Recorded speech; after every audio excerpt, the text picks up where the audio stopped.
Silakan duduk.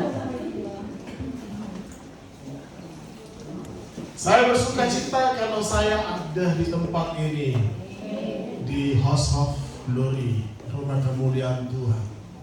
Dan saya melihat semua wajah-wajah di tempat ini, wajah yang penuh dengan kemuliaan nama Tuhan. Tidak kenal, gak sayang. Semakin Anda mengenal saya pasti jemaat Tuhan juga semakin mengasihi saya. Bukan pantun ini ya. Nama saya Apis Rupang. Saya orang Toraja. Ada sini orang Toraja? Suami Solata sama nih. Tapi bapak saya juga masih orang Chinese. Saya ini unik. Saya warga Jakarta, pengembala di Samarinda. Lahirnya di Balikpapan. Iya. Orangnya ada di Kelapa Gading. Dan anak saya 5, ya, 4 kandung, satu sudah diadopsi begitu dari keluarga. Dan saya bersyukur saya bisa mengenal Pastor Michael. Kami sama-sama dari Kalbar. Iya. Orang Kalbar itu, saya udah berapa kali ke Kalbar karena saya juga besar di Kalbar. Kalau encim-encim di Kalbar itu agak sedikit unik. Kalau ada istri saya, agak gawat juga ini. Karena kadang-kadang mereka bilang begini, Pastor Apius sama Linda. Oh, istri saya bilang begini, saya Lisaci. Enggak, sama Linda. Jadi sama Linda dia cadel. Iya, jadi saya dari sama Linda, bukan sama Wati atau sama Yanti. Boleh slide-nya? Ini dia, saya bisa perkenalkan ya. Saya mengembalakan di Samarinda di Hotel Haris, dan ini adalah desa yang kita layani, 2 desa di Kaltim, dan tempatnya di Kutin dan Kukar, menjangkau yang tidak terjangkau. Dan banyak orang Jakarta mengenal suara saya, tahu saya tapi gak pernah lihat wajahnya. Karena setiap pagi saya mengudara dalam pemberitaan Injil di Embun Pagi bersama Bapak Pendeta Gilbert. Jadi sesi pertama saya, sesi kedua Pendeta Gilbert, sesi ketiga Pendeta Erastus Sabdono. Dan tidak ada yang tahu wajah saya. Dan ada beberapa orang bilang begini sama saya, kayak suaranya familiar banget di radio. Betul, jam 4 pagi. Saya pikir jam 4 pagi siapa yang mau dengar khotbah? Ternyata ada yang dengar khotbah. Yang pertama, orang Kedar yang baru bangun mau sholat gitu ya. Yang kedua, orang yang baru pulang dugem. Nah iya, jadi pulang dugem, di radionya dia putar radio. Habis itu dia telepon, Pak Pendeta, aku ini putus asa, aku ini habis dugem, nah begitu ya. Yang ketiga, sampai dengan orang yang galau gak bisa tidur. Saya bersyukur siaran ini terus mengudara dan banyak yang diberkati. Di Samarinda, saya juga ketua bidang kaum profesional marketplace di Magnas, dan saya juga wakil ketua MUKI. Dan di Provinsi Kalimantan Timur, saya HRD operasional di Mulia Budi, Yayasan Mulia Budi. Kita mengelola gedung Christian Center. Dan itu saja perkenalan saya. Mau lebih lanjut silakan klik di Google, ketik di Google, maka di situ pasti muncul. Dan karena saya suka menulis artikel, menulis renungan, dan juga ada sedikit konten-konten di YouTube. Nah, saudara dikasih Tuhan, mari kita bangkit diri semuanya yuk. Mari kita belajar dalam firman Tuhan. Hari ini saya diberikan tema, yaitu sepikiran dengan Kristus. Amin. Ini agak sedikit lucu juga nih ya. Agak error ibunya ini ya. Aplikasinya nih ya. Gak apa-apa, tapi udah baca ya. Sepikira di bawahnya N.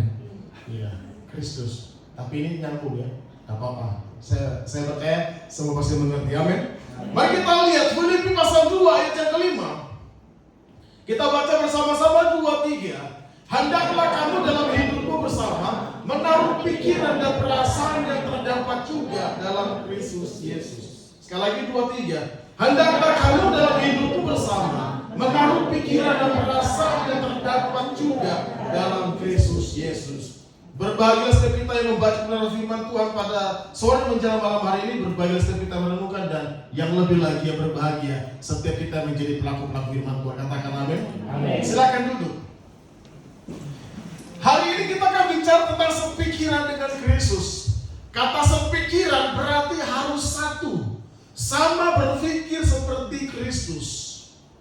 Itulah sebabnya Filipi pasal 2 ayat 5 kita baca sebuah ajakan dan sebuah nasihat yang menegaskan, hendaklah setiap jemaat Tuhan, hendaklah setiap siapapun sebagai orang percaya dalam hidupmu bersama menaruh pikiran. Jemaat yang dikasihi Tuhan, coba boleh klik lagi. Yakobus pasal 1. Nah, ini juga kacau juga nih ya. Di sini enggak apa-apa ya. Agak berantakan ya. Oke, seperti kelihatannya. Yakobus pasal pertama 19 berkata, hai saudara-saudara yang kukasihi, ingatlah hal ini. Setiap orang hendaklah cepat untuk mendengar, tetapi lambat untuk berkata-kata, dan juga lambat untuk marah. Ada beberapa hal yang bisa kita renungkan sebagai pribadi-pribadi yang takut akan Tuhan. Sepikiran dengan Kristus, kadang-kadang kita ini, pikiran kita di luar dari pikiran Kristus. Bahkan Yakobus berkata, ingatlah, setiap orang hendaklah cepat untuk apa? Mendengar, tapi lambat untuk berkata-kata, dan juga lambat untuk marah. Pikiran, di sini ada saya gambarnya. Pikiran itu akan menentukan perkataan. Pikiran juga akan menentukan tindakan Anda. Dan pikiran juga akan menentukan keputusan Anda. Sangat mengerikan. Kejahatan yang paling mengerikan itu ada di pikiran. Dulu kalau dalam perjanjian lama dikatakan begini, orang yang berzina itu adalah mereka yang ketangkap melakukan hubungan biologis antara pria dan wanita yang tidak diberkati, yang tidak pasangan. Tetapi di zaman anugerah, di zaman perjanjian baru, dikatakan apa? Yesus berkata begini, barang siapa yang melihat wanita saja atau pria dan menginginkan dalam hatinya, maka dikatakan apa? Dia sudah berzina. Dulu dalam perjanjian lama kalau Anda membunuh orang itu adalah membunuh, menikat orang itu membunuh. Tapi dalam zaman anugerah, dalam perjanjian baru, ketika kita berpikir kita benci orang, kita nggak suka sama orang, kita berkata apa? Kamu sudah membunuh. Jadi betapa mengerikan pikiran ini. Kalau pikiran kita nggak sejalan dengan pikiran Kristus, berapa banyak dosa yang kita lakukan, dan semuanya itu berawal dari mana? Dari pikiran. Jemaat yang dikasihi Tuhan, hari ini kita belajar prapaskah. Bagaimana Kristus sudah mati bagi kita, mengingatkan kembali. Coba klik. Ini dia Kristus dengan jelas mahkota duri itu diikat di kepalanya. Semua pikiran-pikiran negatif, semua pikiran-pikiran yang kotor itu ditanggung oleh duri itu, dan dia menimpakan kepada dirinya. Yang tidak berdosa dijadikan berdosa, yang tidak terkutuk dijadikan terkutuk. Karena siapa? Karena kita. Jemaat Tuhan, Yohanes pasal 19 ayat 2, kita baca sama-sama 2-3. Prajurit-prajurit menganyam sebuah mahkota duri dan menaruhnya di atas kepala, dan mereka memakaikan dia juga. Berapa banyak di antara kita kadang-kadang kita cepat marah daripada berpikir. Kita cepat bertindak sebelum berpikir. Aku nggak suka dengan pelayanan di tempat ini. Aku nggak suka. Pikir dulu sebelum marah. Pikir dulu sebelum ambil keputusan. Ya, setuju, katakan amin. Kasih tau kiri kanan. Pikir dulu. Amin. Masa kita kalah sama Cak Lontong? Tahu Cak Lontong? Mikir. Kan Cak Lontong bilang apa? Mikir. Berapa banyak orang Kristen salah ambil keputusan. Di sini yang belum menikah, ketika ada cowok yang tidak seiman, yang suka dengan Anda, pikir dulu. Amin. Memang kalau kita nggak pikir, kalau sudah cinta, tai ayam rasa coklat. Ya. Tapi kalau kita pikir-pikir, kita akan mengerti apa konsekuensinya, apa dampaknya dalam kehidupan kita. Amin. Di sini yang belum menikah boleh angkat tangan yang belum menikah. Yang belum menikah. Saya berdua yang menikah pasti menikah. Amin. Pasti menikah, bukan sekarang nikahnya. Nah, mau jomblo? Ada sih mau jomblo?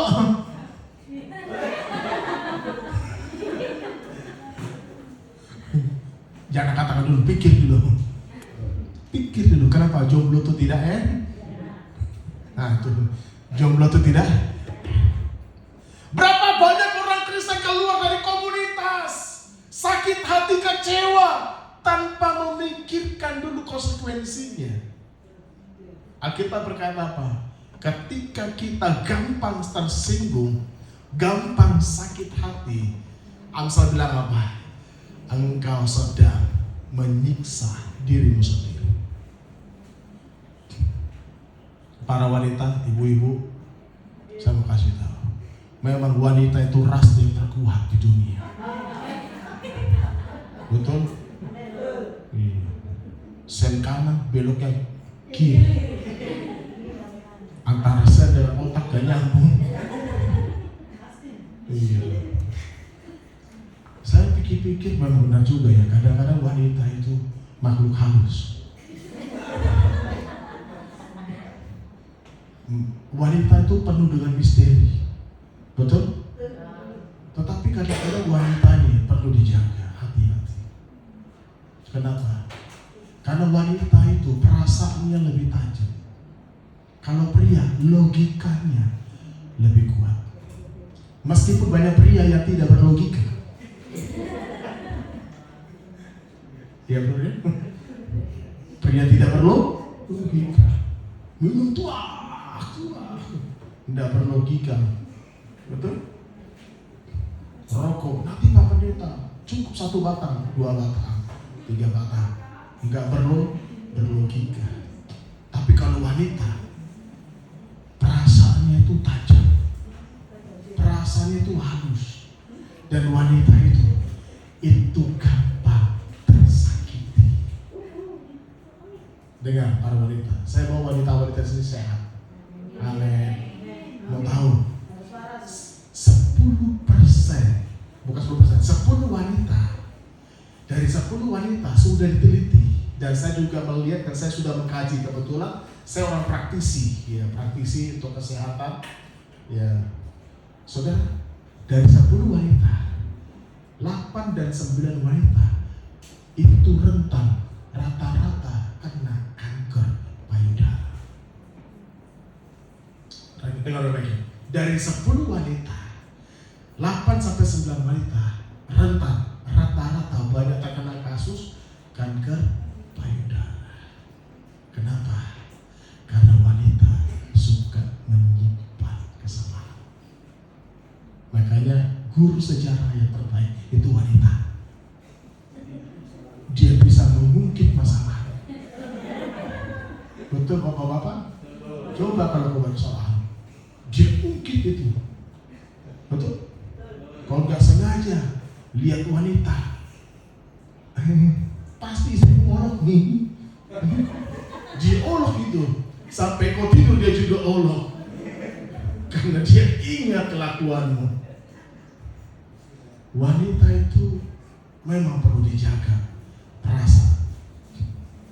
Suatu hari di Kalimantan Timur ada seorang wanita, dia kena kanker payudara. Itu dia punya, maaf ya, dia punya baju tuh basah, nanah semua, dan bau sekali. Istri saya bilang, aduh saya nggak tahan ya. Saya bilang, tak, sabar, ini pelayanan. Saya mau kasih itu baunya yang tabung. Kanker payudara sampai udah pecah itu. Lalu saya bilang, Ibu, saya tahan mau menjadi pendeta harus kuat ya. Iya.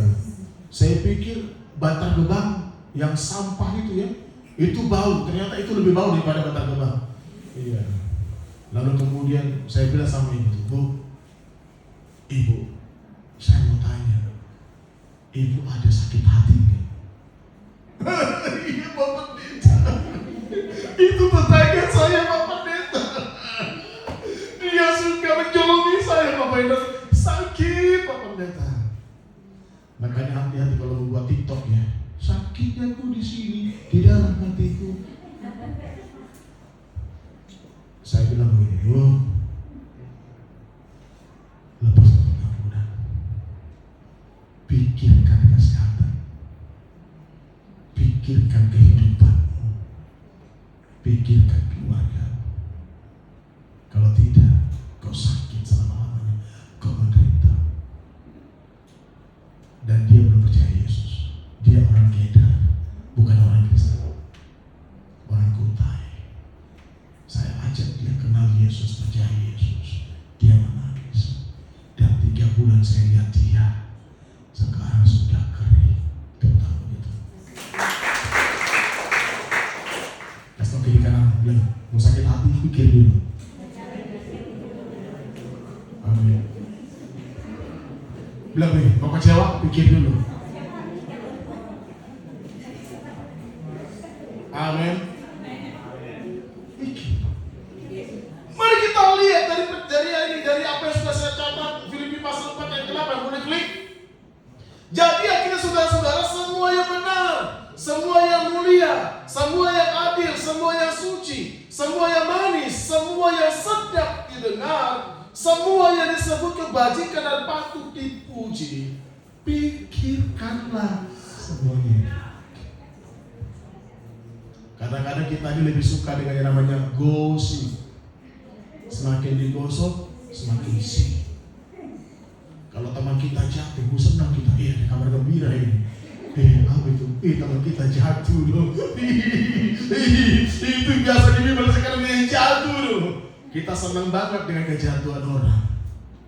Adalah kita berkata, semua yang manis, semua yang sedap. Amin. Artinya apa? Pikirkanlah yang baik. Kalau temanmu jahat, pikirkan dia baik. Amin. Kalau temanmu gak bisa dipercaya, pikirkan dia bisa dipercaya. Itu maksud firman Tuhan. Amin. Kasih tau kiri kanan, belum aku percaya sama kamu.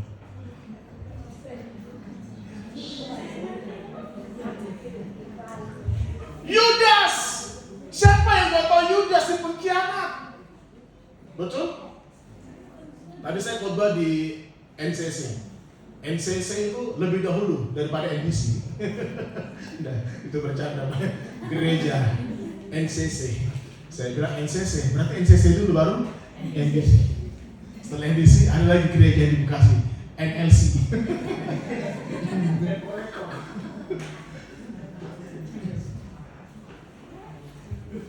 Haleluya.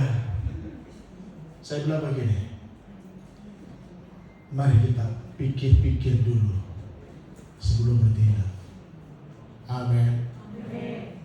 Banyak orang keluar dari komunitas, keluar dari gereja tanpa memikirkan keselamatan diri.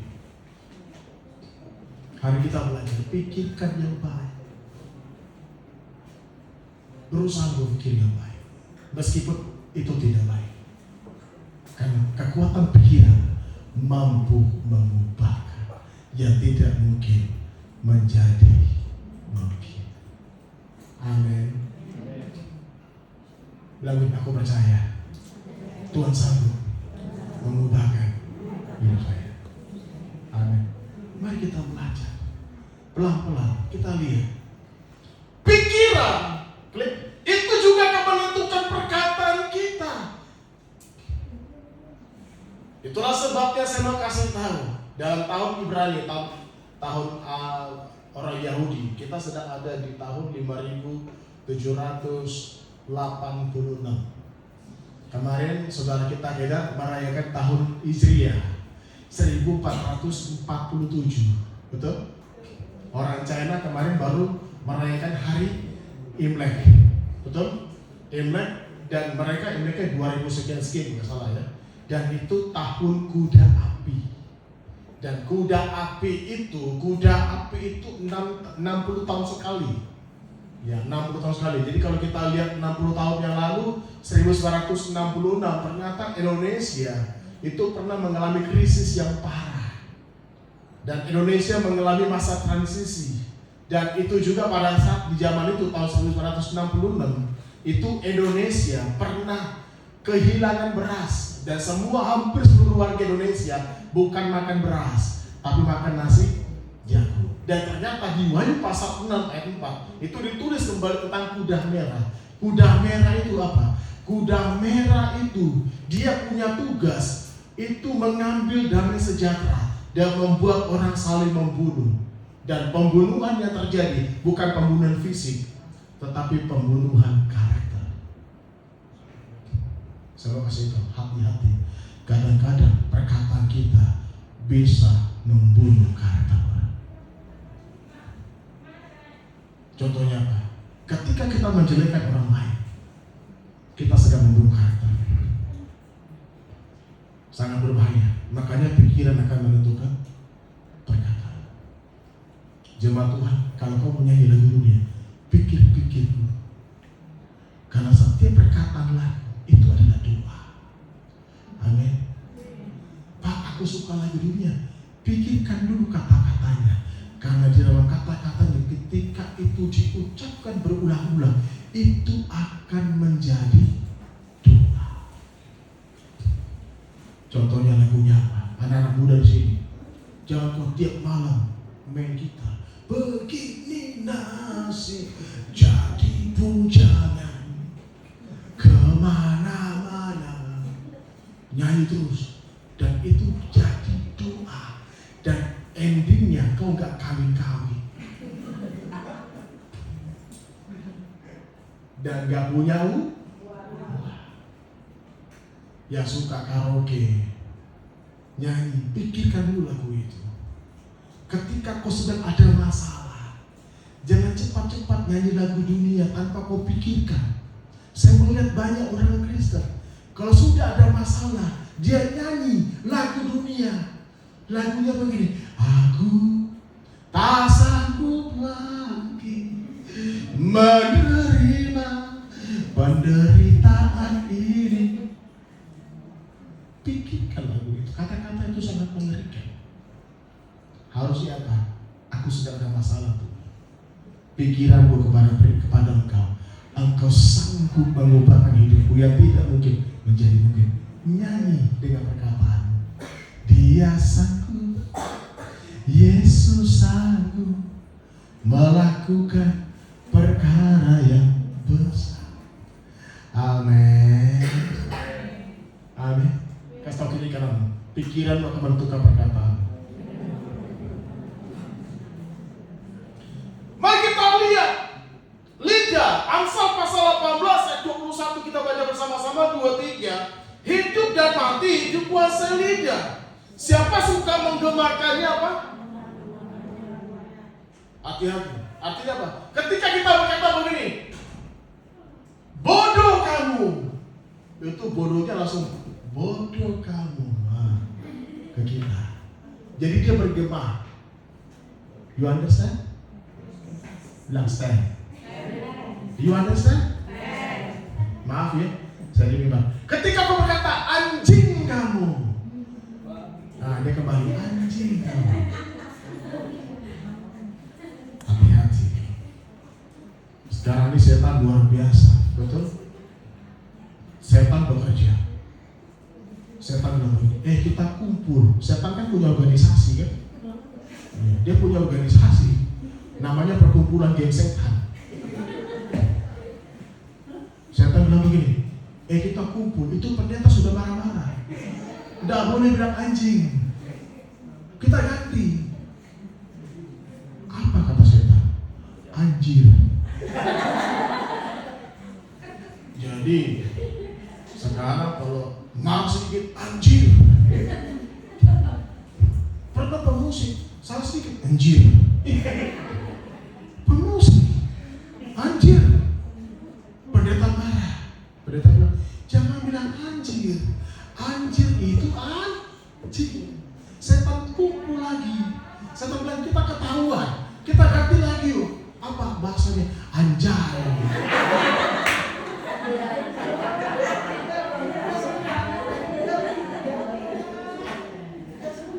Pikir. Kasih kira pikir. Jangan bilang keren Pak, bahasa itu gaul. Siapa bilang gaul? Anjing bilang gaul, itu anjing. Suatu hari saya khotbah di Sidang Mas. Presidennya langsung motong. Pak, saya kalau marah-marah sama karyawan saya bilang, karyawan saya botol kalian. Boleh gak Pak? Botol. Boleh lah sih, Pak. Pesta boleh botol. Boleh. Ya. Saya bilang begini, makasih pesternya. Botol aku Pak, botol ini. Maksudnya Bapak? Iya Pak, botol ini. Itu bukan bahasa gaul. Bapak tertipu tuh bodoh dan tolol.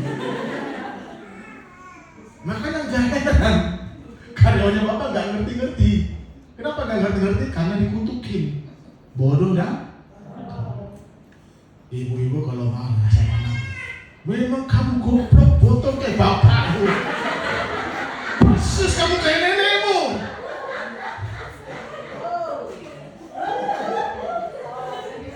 Dikasih tahu gak ngerti kau.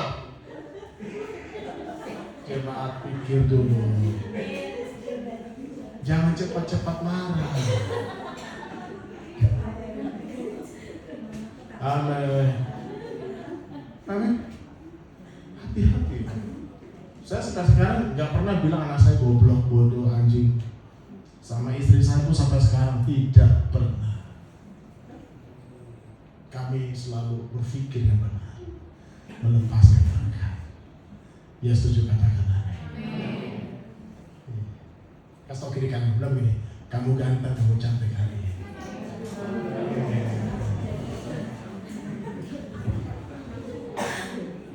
Mari kita lihat pikiran Kristus itu menciptakan kehidupan.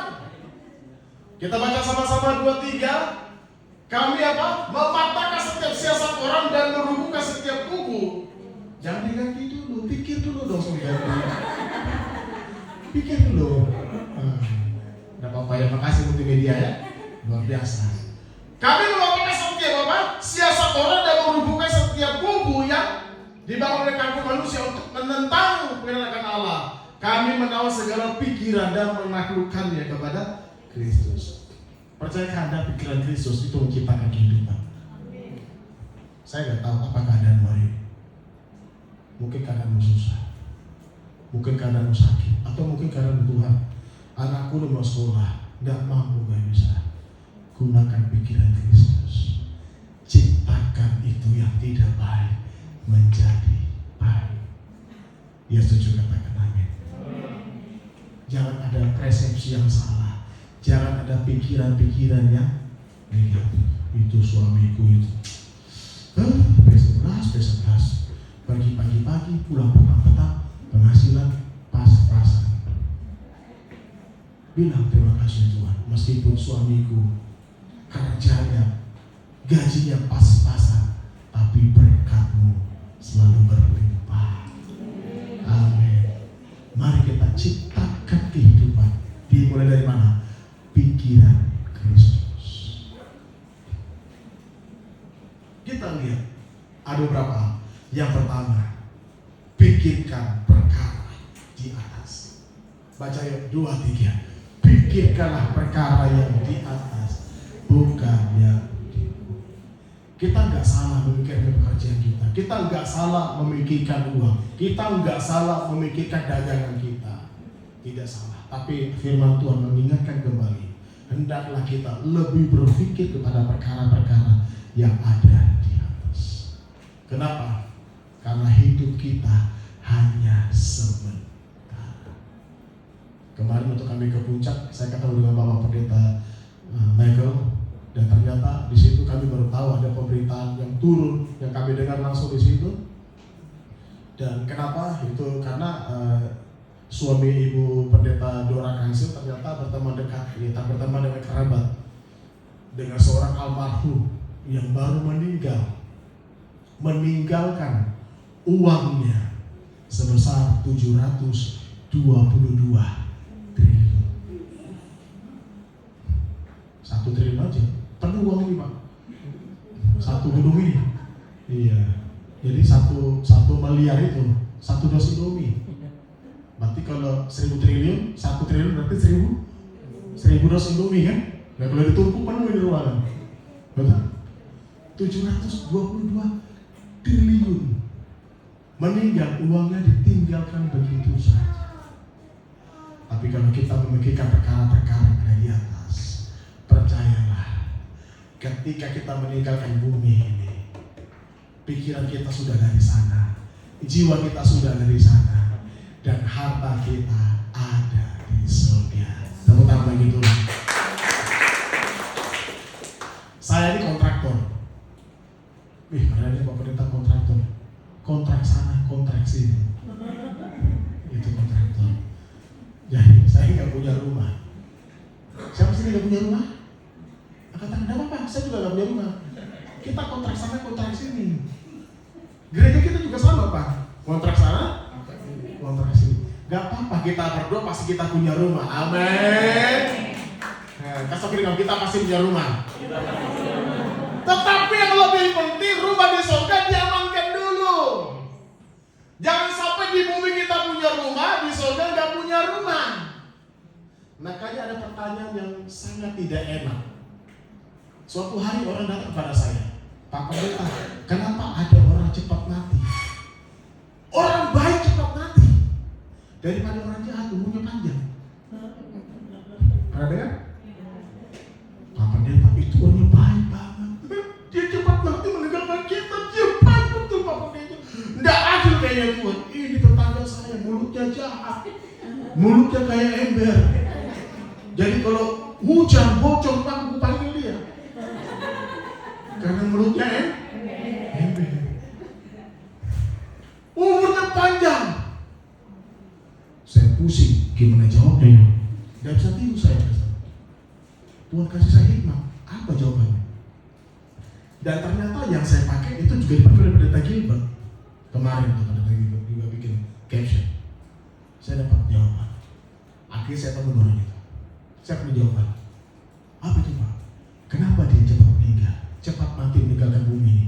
Karena rumahnya sudah jadi. Dan kita masih hidup, kita masih mengerjakannya. Amin. Bila kiri kanan, rumah kita masih dikerjakan.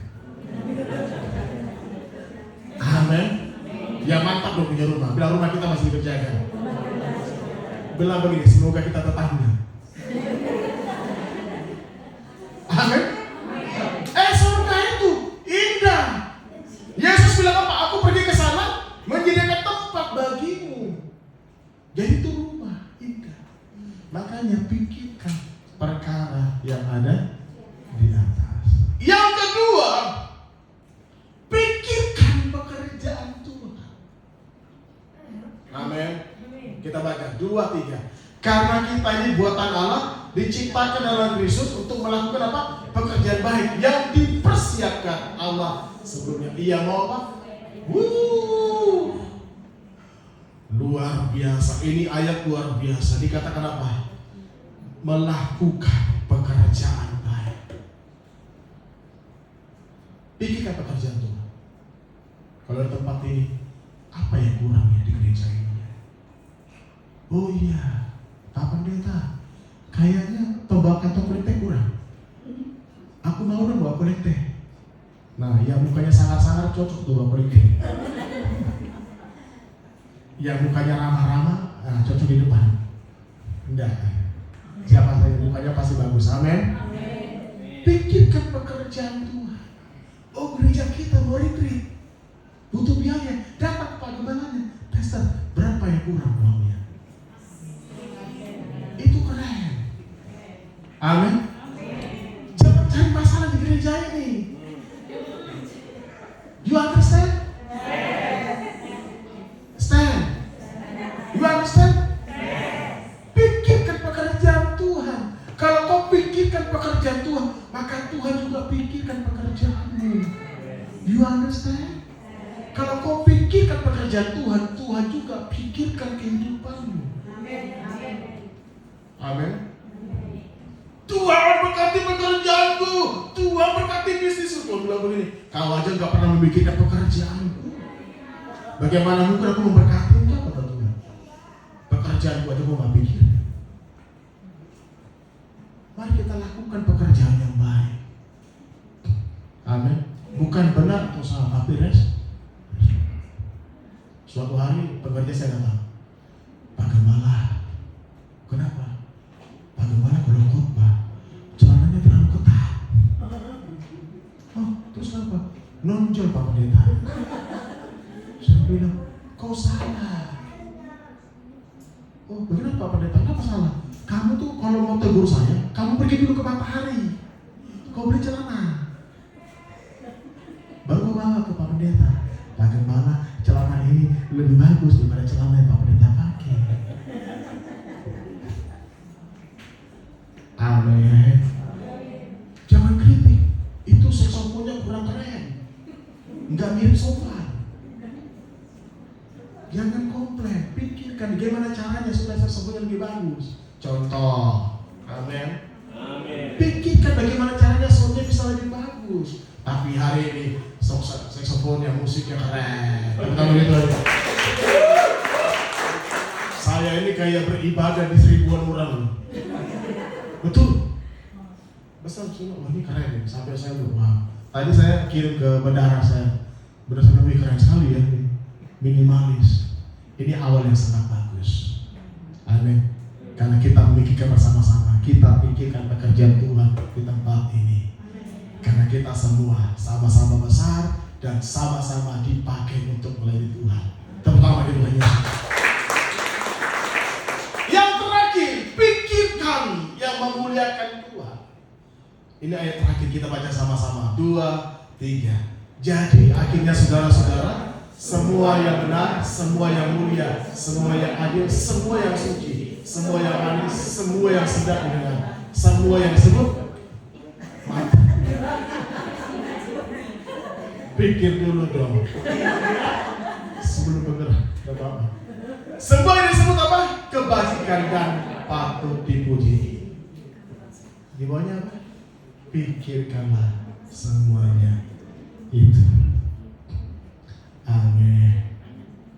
Hari kita belajar sepikiran dengan Kristus. Jangan ada lagi dusta di antara kita. Jangan berpikir yang negatif. Jangan berpikir kejelekan orang. Pikirkan sesuatu yang memuliakan nama Tuhan.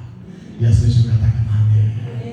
Dan pikirkan bahwa kita semua sama-sama besar, sama-sama mengerjakan yang baik untuk Dia. Tepuk tangan bagi Tuhan.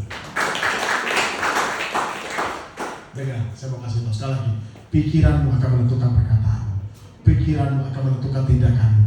Pikiranmu akan menentukan keputusan. Hari ini biarlah kita sepakat. Sepikiran dengan Kristus, maka tindakan kita tidak salah. Mulut kita mulut yang memuliakan nama Tuhan. Amin. Mari kita berdiri semuanya yuk. Saya udah bayar musiknya. Terima kasih Bapak. Bersyukur buat Anda.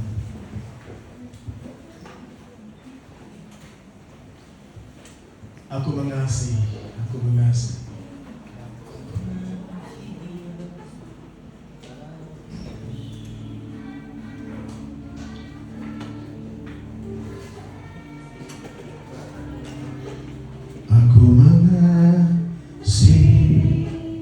Engkau Yesus dengan segenap hatiku. Aku mengasihi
kami